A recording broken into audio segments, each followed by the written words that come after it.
बिस्मिल्लाहिर्रहमानिर्रहीम अस्सलाम वालेकुम। तो सर आज बहुत इंपॉर्टेंट टॉपिक है, लेक्चर नंबर 5 है top 100 English grammar rules. 4 lecture पूरे हो चुके हैं, उसमें मैंने तकरीबन 10 से तकरीबन 15 रूल्स जो है ना 4 लेक्चर्स में मैंने कवर किए हैं। तो ये मेरा 10 मिनट से ज़्यादा नहीं होगा, क्योंकि मैंने एक चीज़ को ना क्लियर करना होता है। तो इतना 40-50 मिनट का अगर मैं लेक्चर बना दूँ तो फिर उसमें जो आपका जो इंटरेस्ट है ना वो लूज़ कर जाएगा। आपने कोई इंटरेस्ट नहीं लेना चीज़ में, इसलिए 10 मिनट काफ़ी होते हैं। हाँ ये है, मेरी सीरीज़ जो है वो 20-25 लेक्चर तक पहुंच जाएगी, लेकिन ये है कि आराम आराम से थोड़ा थोड़ा टाइम लगा के चीज़ें करेंगे तो फिर वो बेहतर रहेगा। तो आज सर आपको स्क्रीन पे नज़र आ रहा है कि बड़ा इंपॉर्टेंट चीज़ में हमने डिफरेंस देखना है कि ये अक्सर इंग्लिश ग्रामर में देखने को मिलते हैं। A number of and the number of, ये बहुत इंपॉर्टेंट है सर, बहुत इंपॉर्टेंट। लिख लिया आप, नोट कर लें।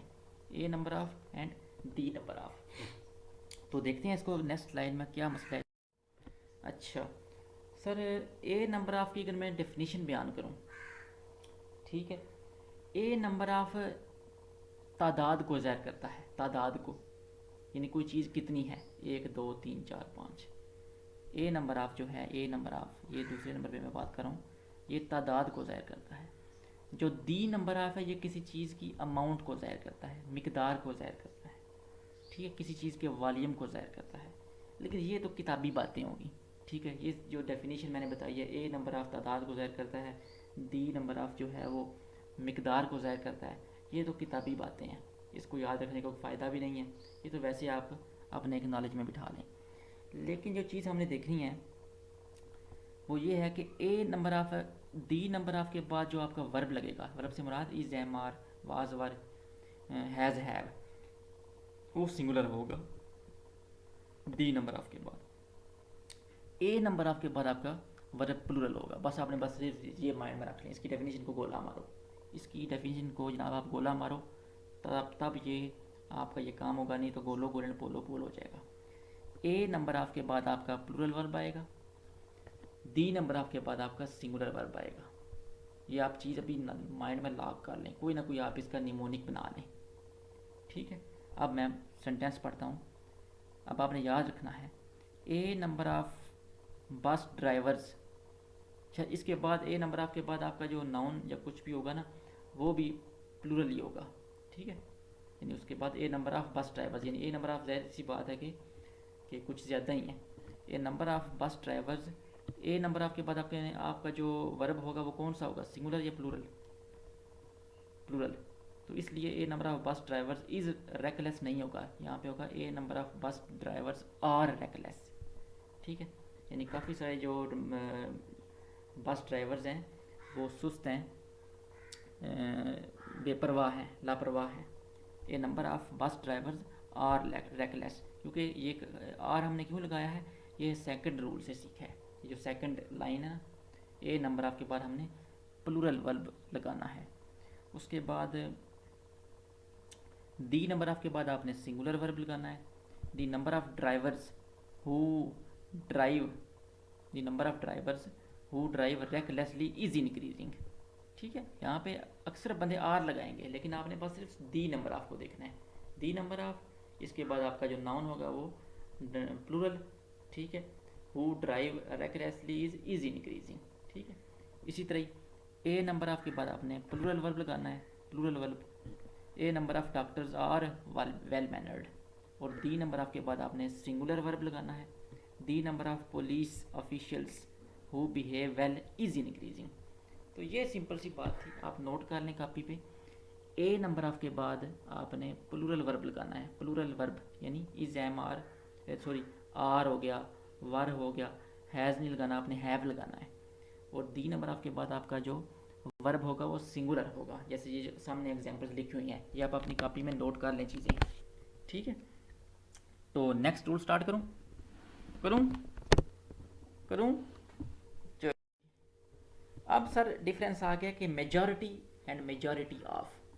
जैसे अब मैं पिछली स्लाइड में नहीं जाऊंगा, अब मैं पिछली स्लाइड में दोबारा नहीं जाऊंगा, आपने सिर्फ मुझे ये दोबारा बताएं कि ए नंबर ऑफ और दी नंबर ऑफ के बाद हमने वर्ब कौन सा लगाना है, ठीक है। उम्मीद है कि आपने मुझे सही बताया होगा।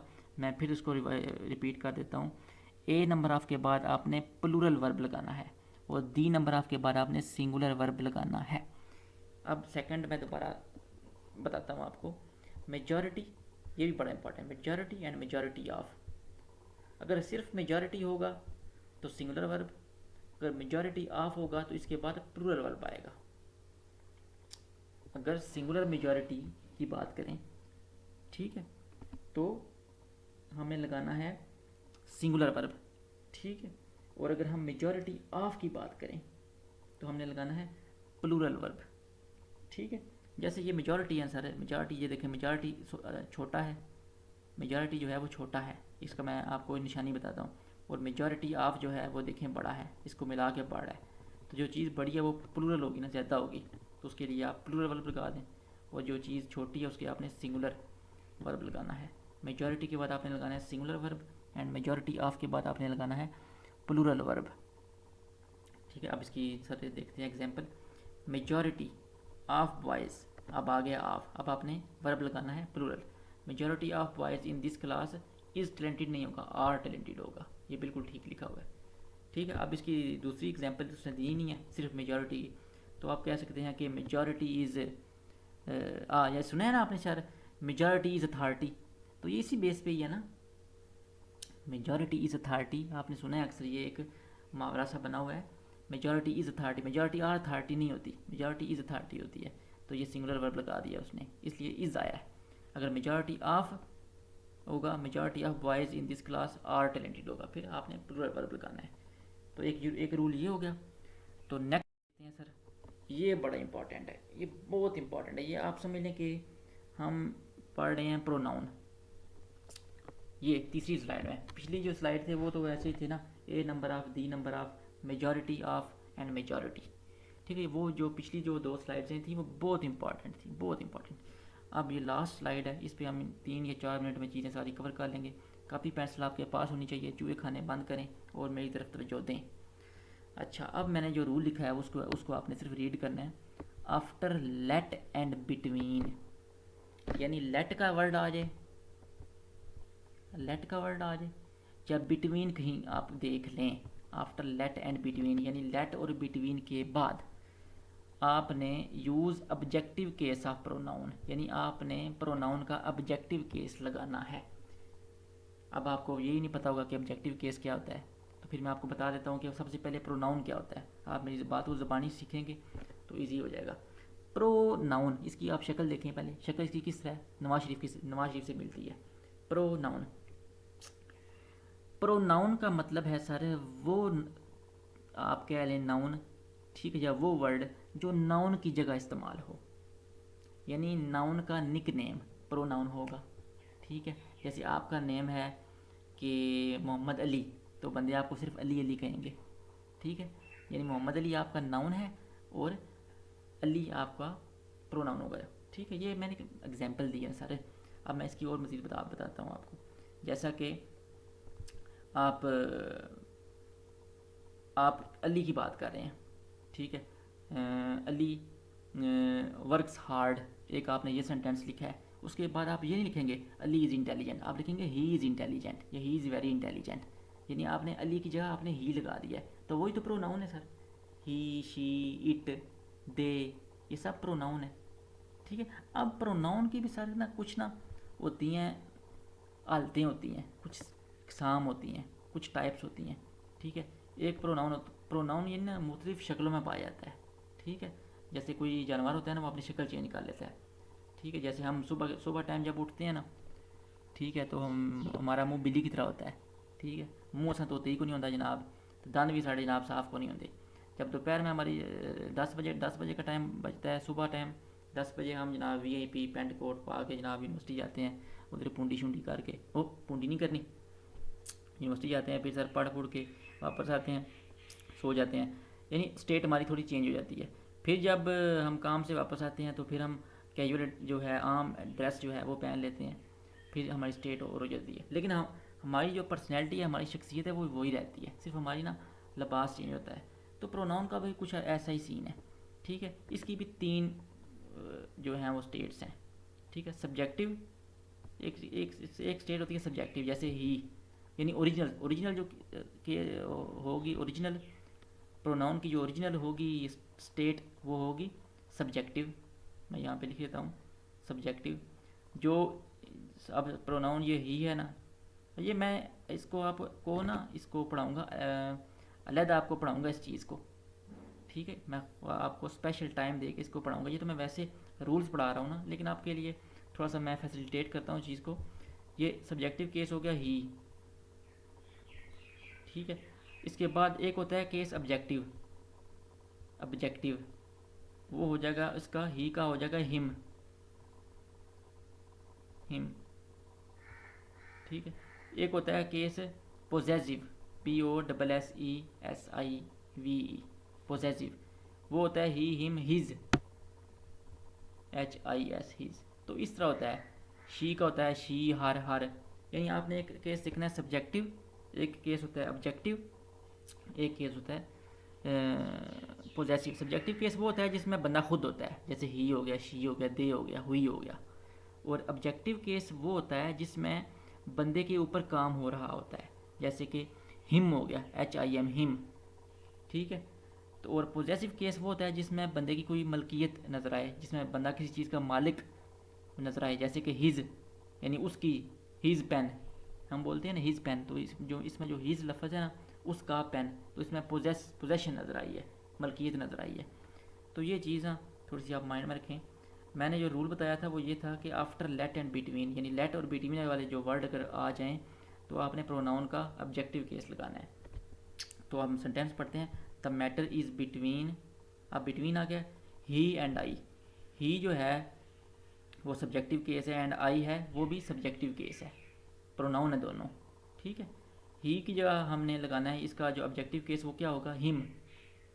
और इसका आई का ऑब्जेक्टिव केस क्या होगा, आई, मी एंड माई। मी जो होता है वो ऑब्जेक्टिव केस होता है, और माई होता है पोजेसिव, यानी माई पेन। पोजेसिव, मैंने पोजेसिव का आपको बार बार बता रहा हूँ, पोजेसिव में इंसान की मलकियत ज़ाहिर होती है, मलकियत। जैसे हिज पेन, हिज हो गया पोजेसिव, और माई पेन पोजेसिव। लेकिन हाँ यहाँ पे हमने ऑब्जेक्टिव केस लगाना है, पोजेसिव नहीं लगाना। तो ऑब्जेक्टिव केस, पोजेसिव केस और सब्जेक्टिव केस को निकाल के जो केस बचेगा वो ऑब्जेक्टिव होगा। द मैटर इज़ बिटवीन ही का objective case him, and I का ऑब्जेक्टिव केस मी। ये आपने याद रखना है, बस इसको, इन चीज़ों को याद रखना होता है। The matter is between him and me. हालांकि देखें कितना अजीब सा लग रहा है, जो पहले वाला सेंटेंस है वो ठीक लग रहा है वैसे देखने को, लेकिन ग्रामेटिकली दूसरा ठीक है, पहले वाला गलत है। आप रूल को फिर देख लें, लेट और बिटवीन के बाद आपने use objective case of pronoun. ये दोनों प्रोनाउन है ही एंड आई, लेकिन ये सब्जेक्टिव केस में, इनका आपने ऑब्जेक्टिव केस देखना है। द मैटर इज़ बिटवीन, ही का हिम हो जाएगा एंड आई का मी हो जाएगा। The matter is between him and me. अच्छा, अब इसके बाद लेट की एग्जांपल ही मैंने नहीं दी, लेकिन आप एक मेरे मुंह से आप एक सुन लें sentence, let me speak, let me speak, मुझे बोलने दो। आप अक्सर कैजुअली बोल रहे होते हैं, आपको पता ही नहीं होता कि आप इतना बेहतरीन सेंटेंस ग्रामर की जो मिस्टेक्स हैं उनसे पाक बोल रहे हैं। लेट मी स्पीक, आप यहाँ पे क्यों नहीं कहते लेट आई स्पीक? क्यों आप इसलिए नहीं कहते कि आपने आई का ऑब्जेक्टिव केस लगाना है, जैसे ये लगाया आपने आई मी, तो यहाँ पे लेट के बाद आएगा आपका लेट मी स्पीक, यानी मी क्या है, ऑब्जेक्टिव केस ऑफ प्रोनाउन। तो ये वाला भी क्लियर हो गया, लेट वाला भी और बिटवीन वाला कंसेप्ट भी। लेट और बिटवीन के बाद आपने ऑब्जेक्टिव केस ऑफ प्रोनाउन लगाना है। अच्छा, उसके बाद आता है सब्जेक्टिव केस ऑफ प्रोनाउन का यूज़। ये subjective case of pronoun sir आएगा आपका इज़ के बाद, एम के बाद, आर के बाद, वाज के बाद, वर के बाद, बी के बाद, यानी जितने भी वर्ब्स हैं ना, बी वर्ब्स, ये बी वो बी डब्ल्यू बी नहीं होना चाहिए, यहाँ पे सिर्फ बी होता है, ई को काट दें। इज़, एम, आर, वाज, वर के बाद आपने सब्जेक्टिव केस ऑफ प्रोनाउन लगाना है, यानी प्रोनाउन की ओरिजिनल हालत, जैसे ही होता है, शी होता है, दे होता है, हुई होता है, ये ओरिजिनल है। ऑब्जेक्टिव में हम थोड़ा सा इसको चेंज करते हैं, पॉजेसिव में हम उसकी मलकियत बनाते हैं, जैसे माई, हिज, माई से मुराद मेरा, हिज से मुराद उसका, हर से मुराद उसका, लड़की के लिए, ठीक है। अच्छा देन होगा अगर THAN देन, यानी मुकाबले के लिए हम किसी से मुकाबला कर रहे हैं, इसके बाद भी आपने सब्जेक्टिव केस ऑफ प्रोनाउन लगाना है। या एज आ गया, ठीक है, इसके बाद भी आपने सब्जेक्टिव केस ऑफ प्रोनाउन लगाना है। अच्छा he is taller, he is आ गया ना, ये is am are was were आ गया। He is taller than, I होगा यहाँ पे या मी होगा, कौन सा होगा आप बताएं। तो वो मैंने बताया कि आपने आई का सब्जेक्टिव केस देखें, आई ओरिजिनल आई है, he is taller than I होगा, ठीक है। नॉट मी, यानी ये मैं इसमें मैंने आपको बताने की कोशिश की है कि आपने नॉट मी नहीं लगाना, he is taller than I होता है, नॉट मी नहीं होता, ठीक है। He is taller than I, यानी मी को नहीं लगाना आपने, मैं कहने का यहाँ पे इसलिए मैंने लिखा है। उसके बाद सर आता है इट इज़ हर या इट इज़ शी, बताएं आप। हर, हर का मतलब है वो उसका, यानी हर पेन, हर बुक, इसका मतलब आपने पोजेसिव केस यहाँ पे लगाया हुआ है। और अगर होता हर, वो होता है ऑब्जेक्टिव केस, यानी शी के जो ऑब्जेक्टिव और पोजेसिव केस हैं वो दोनों हर और हर ही होते हैं। सब्जेक्टिव केस वो शी होता है, यानी सब्जेक्टिव केस का मैंने आपको एक ही बात बताई है कि वो ओरिजिनल होगा, ओरिजिनल, जैसे शी होता है, हुई होता है, ही होता है, दे होता है। It is she, it is her नहीं होगा, इट इज़ शी होगा, ये वाला ठीक है, ठीक है, क्योंकि आपने सब्जेक्टिव केस ऑफ प्रोनाउन लगाना है। इट इज़ क्यों लगाया, क्योंकि इसके बाद ये आप चीज़ें याद रखें, is am are was were और देन और एज़ के बाद आपने सब्जेक्टिव केस ऑफ प्रोनाउन लगाना है। उसके बाद सर आता है अब एज़ की आप मिसाल देनी है आपने। शी इज़ एज टाल एज, शी इज़ एज टाल एज शी, अब एज़ के बाद आपने सब्जेक्टिव केस ऑफ प्रोनाउन लगा दिया शी, ठीक है। अब इट इज़ आई होगा या इट इज़ मी होगा, इट इज़ आई होगा। लेकिन जो इनफॉर्मल अंग्रेज़ी है जो हम अक्सर बोलने में इस्तेमाल करते हैं, तो इट इज़ मी वो चल जाता है, यानी अगर हम स्पोकन लैंग्वेज की बात करें तो फिर इट इज़ मी चल जाता है। लेकिन अगर आप रिटन कोई ग्रामेटिकली मतलब है, आप अपनी एक चीज़ें आप बयान कर रहे हैं, कोई पैराग्राफ लिख रहे हैं, कोई ऐसे लिख रहे हैं, तो आपने इट इज़ आई लगाना है। क्यों आई क्यों लगाना है, सब्जेक्टिव केस है ना प्रोनाउन। आई मी जो है वो ऑब्जेक्टिव केस है, एंड माई जो है वो पोजेसिव केस है। तो ये चीज़ें हम डिस्कस करेंगे आगे, ये तो मैंने वैसे रूल्स लिखे हैं ना। अच्छा he is taller than, I होगा या मी होगा, आई होगा, क्योंकि यहाँ पे सब्जेक्टिव केस ऑफ प्रोनाउन है। तो ये मुझे उम्मीद है कि ये तीसरी स्लाइड थोड़ी सी आपको डिफिकल्ट लगी होगी, लेकिन आप इसको दोबारा मेरी बातें फिर दोबारा सुने। लेट और बिटवीन के बाद मैंने सबसे पहले आपको प्रोनाउन की डेफिनेशन बताई थी कि प्रोनाउन वो चीज़ होती है, वो नाउन होता है जो नाउन का निक नेम होता है, जो नाउन की जगह पे आता है, यानी नाउन को हम इस्तेमाल नहीं करते, उसकी जगह हम प्रोनाउन लगा देते हैं। जैसे अगर लड़का होगा तो उसकी जगह हम ही लगा देते हैं, लड़की होगी तो हम उसकी जगह शी लगा देते हैं, ज़्यादा लोग होंगे तो उसकी जगह हुई लगा देते हैं, अगर एक चीज़ होगी तो इट लगा देते हैं, अगर ज़्यादा बंदे हो गए तो दे लगा देते हैं। तो ये सब प्रोनाउन है। लेकिन हर प्रोनाउन जो है वो अपनी अपनी कुछ हालतें जो है अपनी शक्लें बदलता रहता है। वो शक्लें होती हैं तीन, सब्जेक्टिव केस, ऑब्जेक्टिव केस और पोजेसिव केस। सब्जेक्टिव केस की आप चीज़ देखें, और सब्जेक्टिव केस में क्या होता है कि चीज़ ओरिजिनल होती है, जैसे ही होता है, शी होता है, इट कोई चेंजिंग नहीं होती।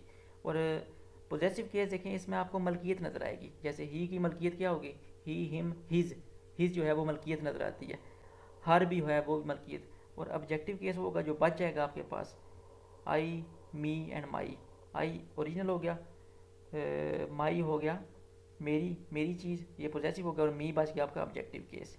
तो इस तरह आपने ये सब्जेक्टिव ऑब्जेक्टिव को देखना है। तो अगर उसके बाद देन और as, is, am are, was, were, be के बाद आपने सब्जेक्टिव केस ऑफ प्रोनाउन लगाना है।